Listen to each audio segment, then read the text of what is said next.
오늘은 19강 몰락을 위한 잔치입니다. 오늘 주제는 몰락을 위한 잔치. 네.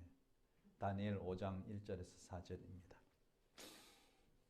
제가 본문으로 들어가기 전에 지난 2월 5일 우리 튀르키예 시리아 강진으로 인해서 수십만 명, 어제까지 보니까 약 2만 5천 명이 사망하게 되었고, 아직도 그 지진의 잔해 건물 밑에는 20만 명이 아직도 있다고, 돌아가셨는지 아니면 또 구출이 될지 모르겠지만 그 건물 잔해 밑에는 20만 명이 있다고 합니다.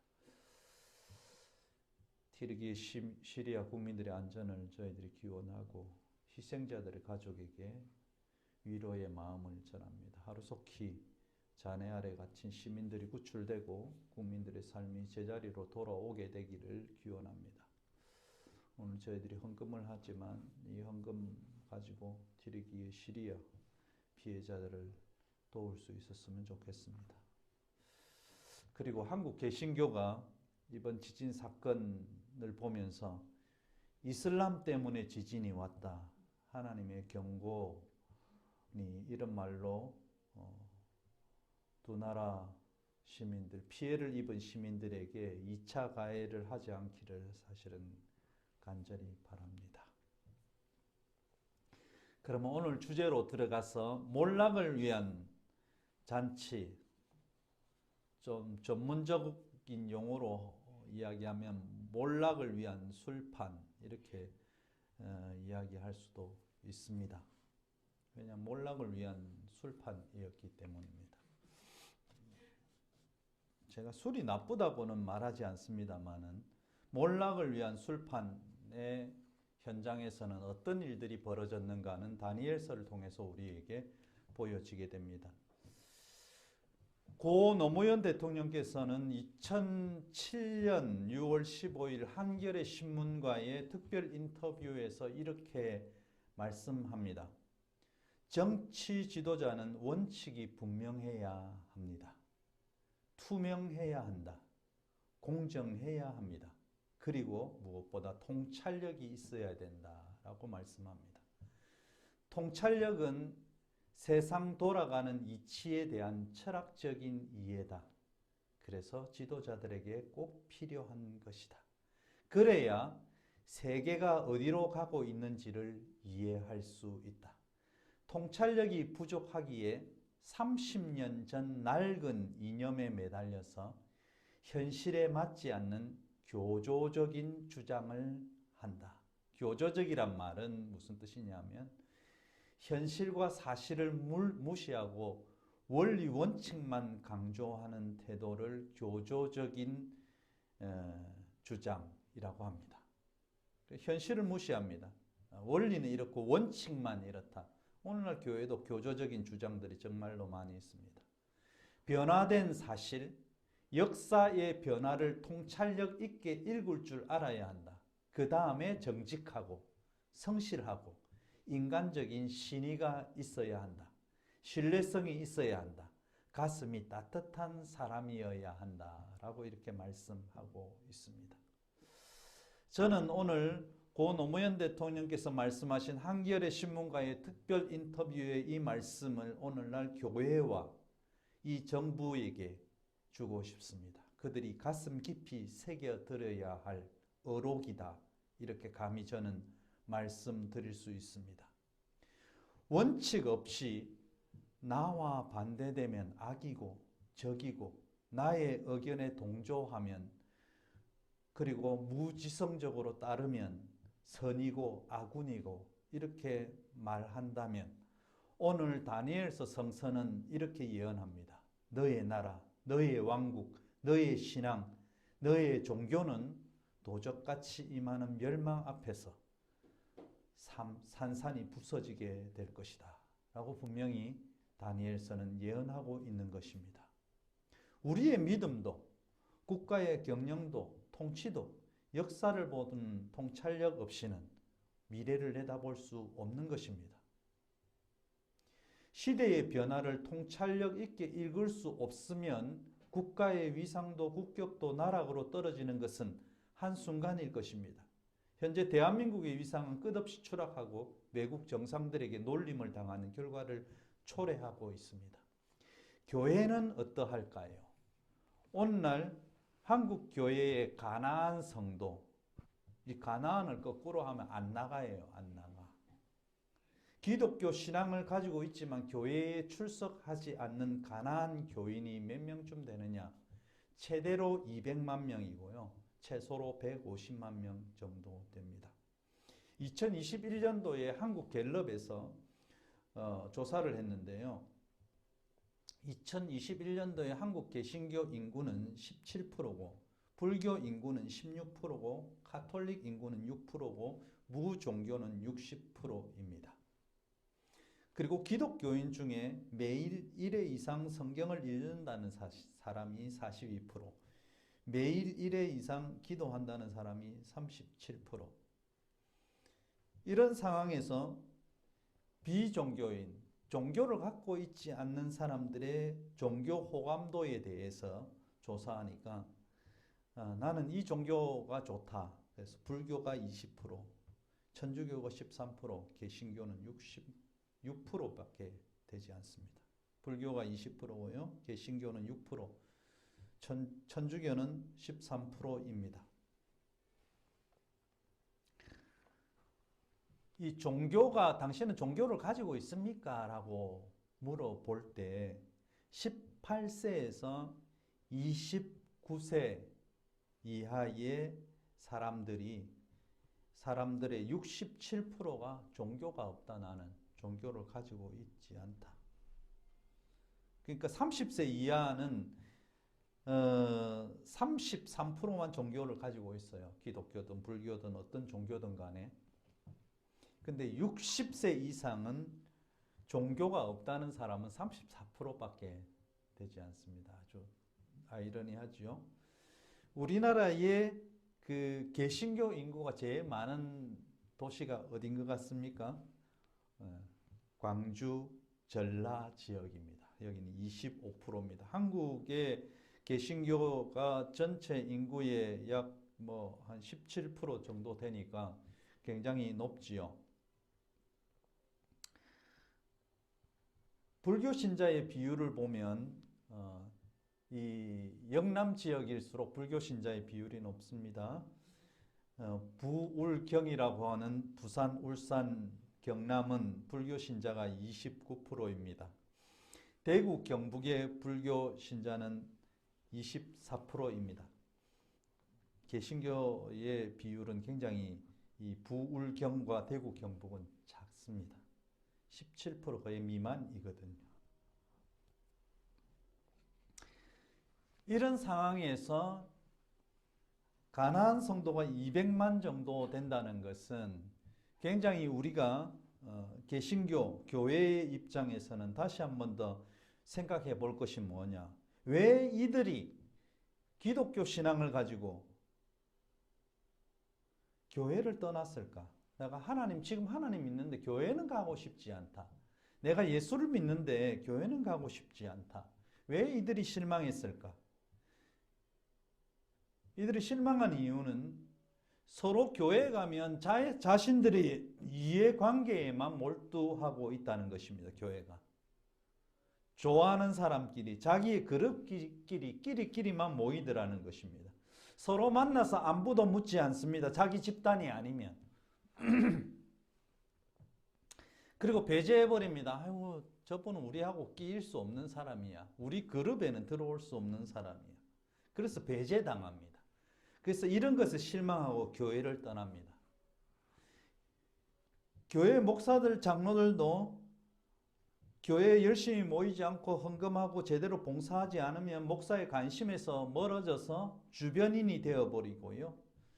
그리고 이 세상의 시대적 변화도 교회가 읽지 못하고 노무현 대통령이 말씀했듯이 교조적인 주장, 자신을 신의 위치에 올리는 목사에게 실망하고 안 나가 가난한 교인이 되는 것입니다.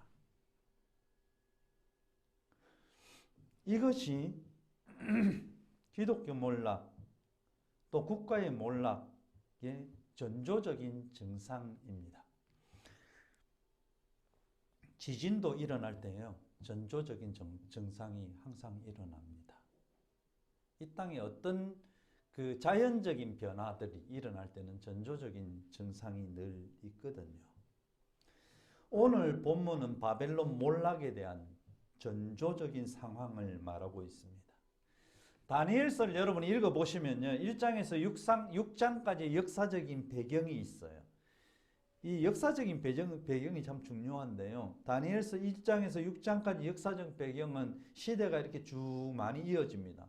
바벨론 시대, 그 다음에 메데라는 나라가 나오고, 그 다음에 우리가 잘 아는 페르시아, 이렇게 세 나라가 이어지고 있습니다.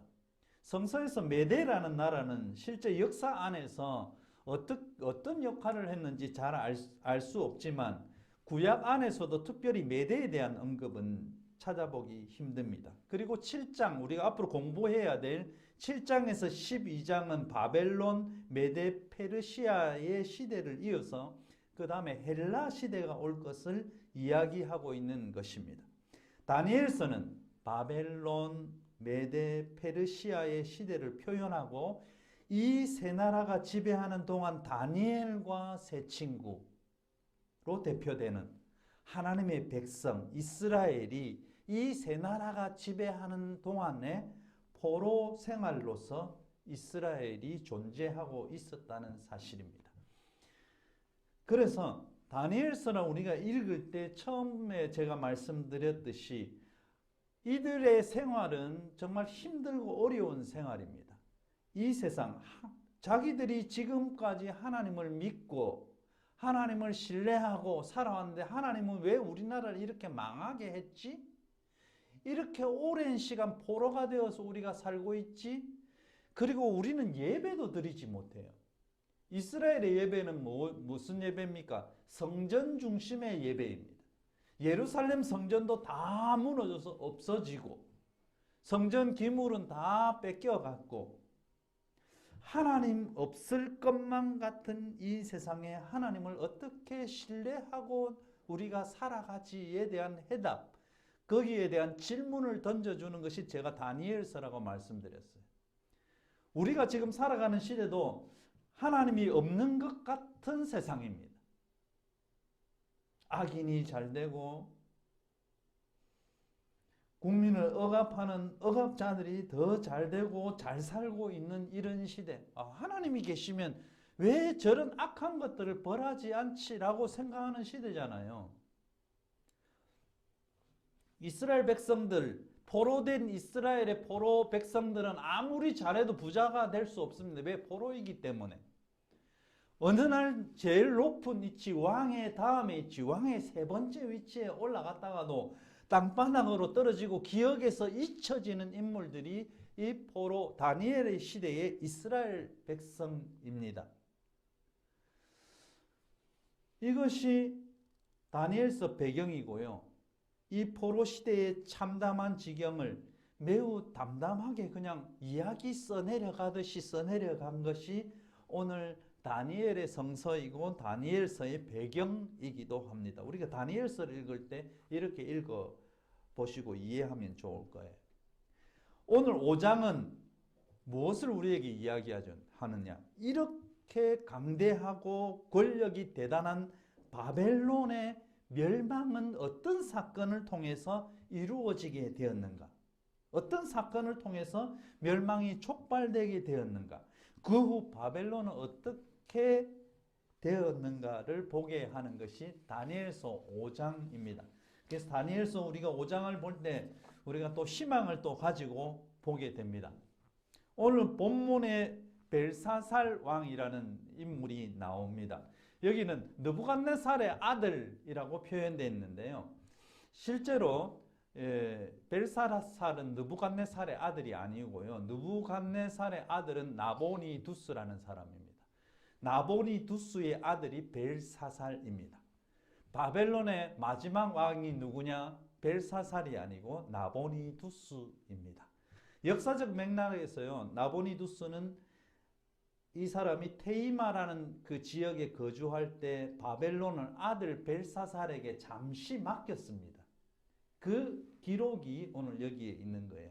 그래서 고대 기록을 통해서 보면 벨사살은 완전하게 왕으로 인정받지 못한 것 같습니다. 5장은 페르시아 왕 고레스에 의해서 바벨론이 함락되던 그 마지막 날을 배경으로 하고 있는 것이 다니엘 5장입니다.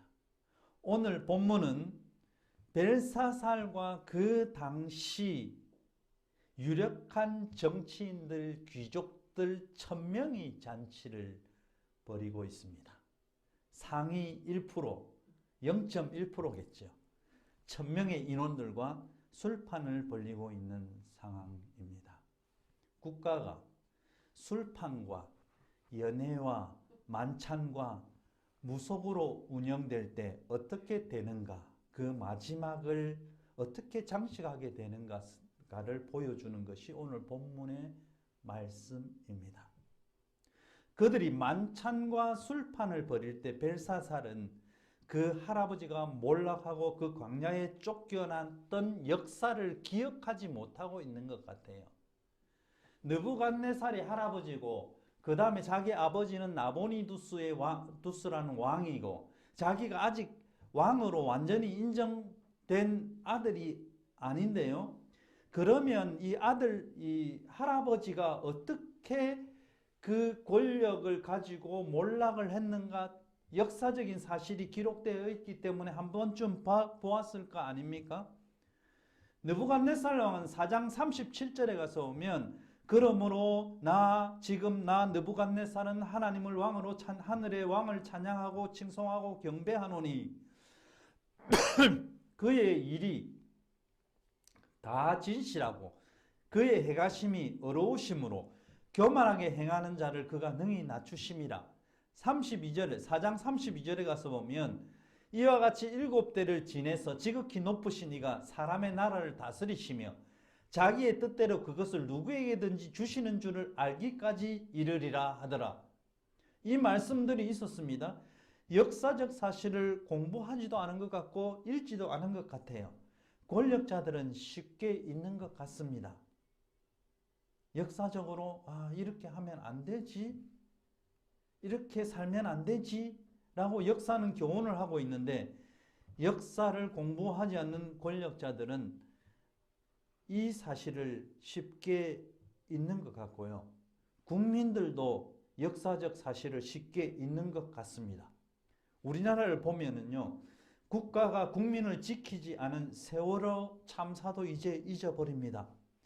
10월 29일 날 159명의 젊은 청춘들이 용산 한 골목에서 생명을 잃어버리게 되었는데 나는 그냥 일상으로 돌아갈란다.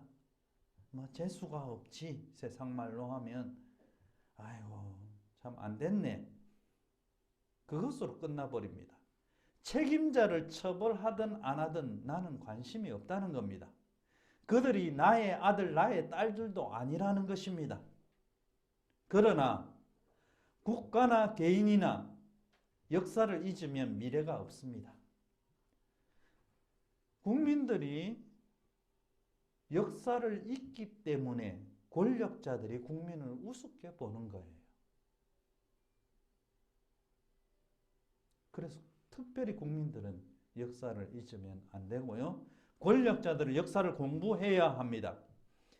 역사를 공부하지 않는 벨사살은 선대 왕들도 건드리지 않는 그의 할아버지 느부갓네살이 예루살렘 성전에서 탈취해 온 성전 그릇, 금, 은 그릇을 술잔으로 쓰기 위해서 가져오라고 합니다. 선대왕 느부갓네살이 탈취하여 왔지만 그래도 그것만은 건드리지 않았는데 그는 호기롭게 선대의 왕이 건드리지 않는 성전 기물을 술그릇으로 술잔으로 쓰기 위해 가져오게 합니다. 그리고 그 성전 금그릇으로 술 마시고 한 짓이 뭐냐? 금, 은, 구리, 쇠, 나무, 돌로 만든 신들을 찬양합니다. 이것이 몰락을 향한 잔치의 서막인 것입니다. 저는 이렇게 해석하고 싶습니다. 몰락의 서막은 건드리지 말아야 할 것을 건드릴 때 일어나는 것입니다. 오늘 본문 3절에서 예루살렘 하나님의 전 성소 중에서 탈취하여 온이라고 아주 담백하게 예루살렘 성전에서 탈취하여 온이라는 말로 기록하였지만, 여기서는 3절에서는 하나님의 전이라는 표현을 합니다. 과거 느부갓네살 왕이 잠시나마 컴백하고 돌아올 수 있었던 원인은 그가 지극히 높으신 이가 사람의 나라를 다스리며 자기의 뜻대로 그것을 누구에게든지 주시는 분이라는 것을 깨닫게 될 때에 그가 컴백할 수 있었습니다. 오늘 본문은 3절의 기록을 통해서요, 그들의 행동이 하나님을 대적하는 행위임을 암시하고 있다는 사실입니다. 다시 말하면 건드리지 말아야 할 것을 건드려 버린 바벨론 벨사살이라는 권력자, 그의 앞에는 바벨론의 멸망, 몰락이 기다리고 있었던 것입니다. 국민의 저항을 보면요, 국민은 참을 때까지 참지만 최후에 건드리지 말아야 할 것을 건드릴 때 그때에 저항하게 되어 있습니다. 우리가 박근혜 정권의 몰락을 보면 대통령이 국민의 위임을 받은 권력을 성실하게 행사하지 않고 그의 측근들이, 최순실과 그의 일당들이 국가를 자신의 이익을 위해서 대통령을 이용해서 자신의 사익을 추구한 행위, 이것을 가리켜서 국정농단이라고 합니다. 국민이 위임한 권력을 국민의 행복을 위해서 사용하지 않고 개인의 사익을 위해서 사용할 때 하나님은 그를 탄핵으로 결정나게 했습니다. 이것이 역사적인 사실입니다.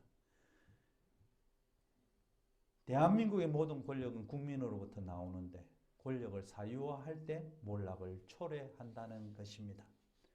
국민의 자유를 최고로 억압한 대통령, 박정희 대통령은 그의 권력이 영원할 것 같았지만 그의 권력이 부하의 총에 의해서 비참하게 최후를 마치게 됩니다. 만약 다니엘의 시대에 이런 일들이, 부하의 총에 죽게 된 대통령, 탄핵받은 대통령, 이런 사실이 있었으면 다니엘서는 어떻게 기록했을지 우리는 미루어 짐작해 볼 수 있을 것입니다. 건드리지 말아야 할 것을 건드리면 안 된다는 겁니다. 그것을 보존하고 그것을 그대로 가지고 있어야 하는 것입니다. 마지막까지 건드리지 말아야 할 것까지 건드린다면 그때 몰락의 전초를 볼 수 있게 됩니다. 두 번째로 생각할 것은요, 성전에서 가져온 금, 은 그릇으로 술을 먹는다는 것은 허세와 방탕의 극치라고 볼 수 있습니다. 봐라, 하나님보다 내가 더 위대하지. 보이지 않는 하나님이 그렇게 위대한가?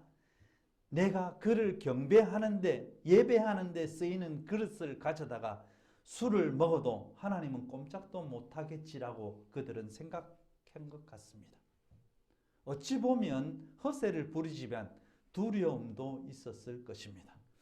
우리가 다음 주에 생각할 5장 이후에 보면 그가 허세를 부리지만 손이 나타나서 어떤 글자를 쓸 때 그는 너무 두려운 나머지 다리를 덜덜덜덜 떨고 있는 그 잔치자리에서 왕의 모습을 보게 됩니다. 허세는 두려움에서 시작됩니다. 허세 부리지 말라는 것입니다. 특히 우리 신앙인에 있어서 교회에 가서 보면 내가 돈이 좀 많다고, 내가 좀 좋은 집에 있다고, 좋은 차를 가지고 있다고, 봐라 하나님이 나를 이렇게 축복해 주시잖아. 그러니까 내가 부자가 되지, 너희들은 나처럼 하나님 믿으면 이렇게 성공하게 돼. 그러나 그 표현에는 하나님을 이용하지만 그의 허세에는 이런 게 있습니다. 내가 잘나서 그런 거야. 너희들은 내가 부럽지. 나를 높이 보라는 것입니다.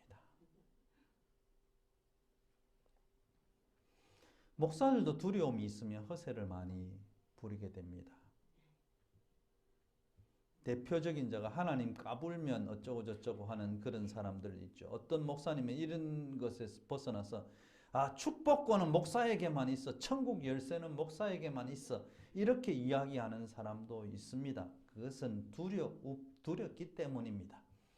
무언가 두려움 때문에 사람을 압박하게 되고 허세를 부리게 되는 것이죠.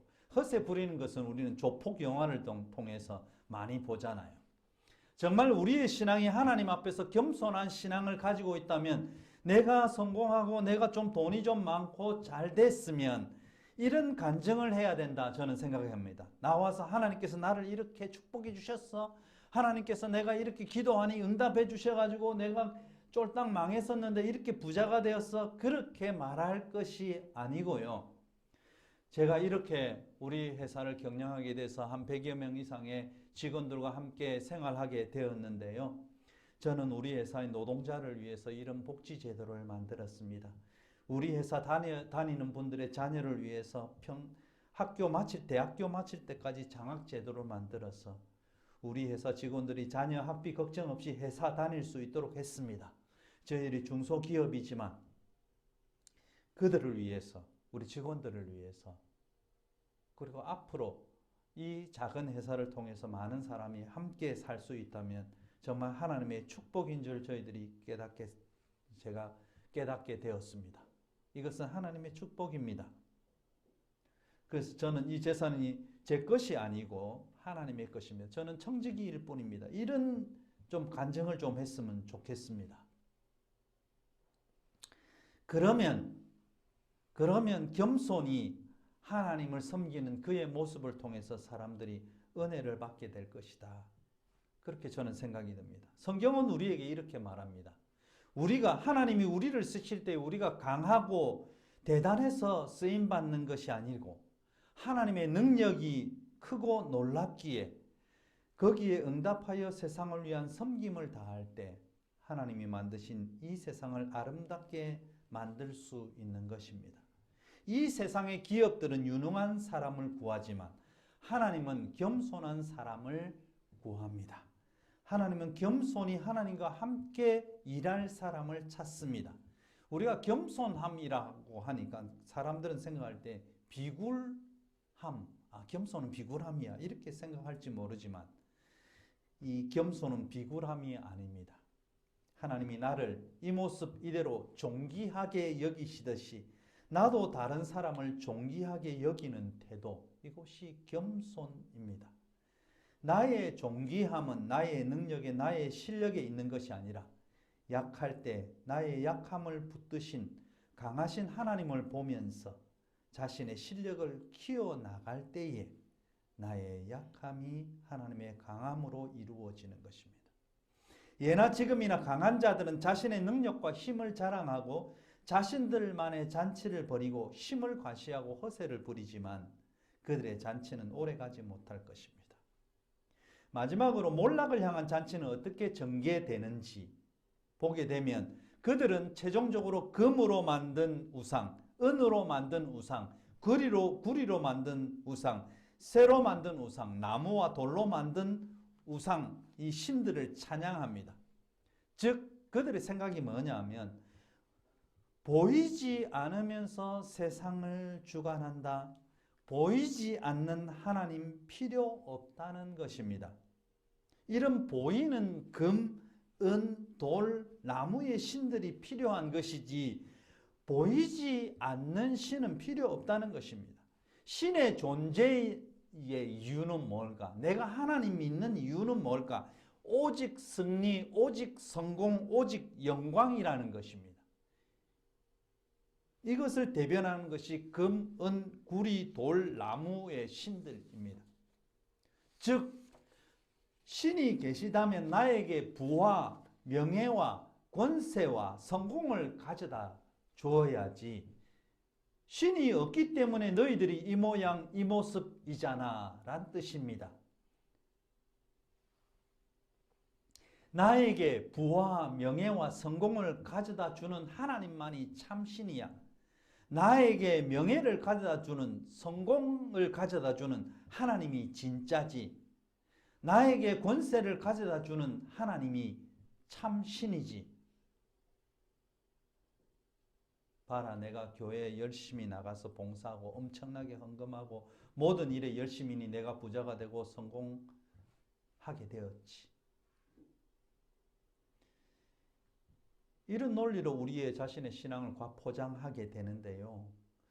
그것은 뭐냐면 금, 은, 구리, 돌의 우상입니다. 오늘 표현의 말씀처럼 그들이 술 마시고는 금, 은, 구리, 새, 나무, 돌로 만든 신들을 찬양하니라.